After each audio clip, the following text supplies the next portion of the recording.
BRS ప్రభుత్వం తీసుకొచ్చిన గృహలక్ష్మి, దళిత బంధు, గొర్రెల పంపిణీ వంటి ప్రజలకు లబ్ధి చేకూర్చే పథకాలను కాంగ్రెస్ ప్రభుత్వం రద్దు చేసే కుట్ర చేస్తుందని బీఆర్ఎస్ వర్కింగ్ ప్రెసిడెంట్ కేటీఆర్ విమర్శించారు.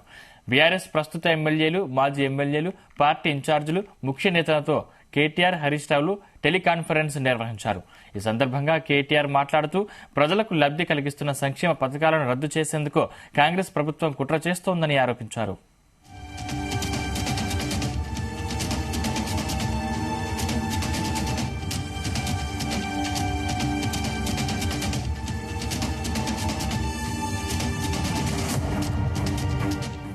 ప్రజలకు లబ్ధి కలిగించే సంక్షేమ కార్యక్రమాల్ని రద్దు చేయడం పట్ల బీఆర్ఎస్ పార్టీ తరఫున నిరసన కార్యక్రమాలు చేపట్టాలని పిలుపునిచ్చారు.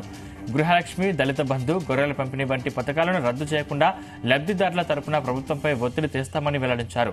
దళిత బంధు, గొర్రెల పంపిణీ రద్దు చేయడం అంటే బలహీన వర్గాలకు, దళితులకు తీరని ద్రోహం చేసినట్లే అని మండిపడ్డారు. పట్టణాలకు గత ప్రభుత్వం కేటాయించిన నిధులు, ఆర్ఎండ్బి, పంచాయతీరాజ్, రోడ్ల వంటి అభివృద్ధి కార్యక్రమాలను కూడా రద్దు చేస్తోందన్నారు.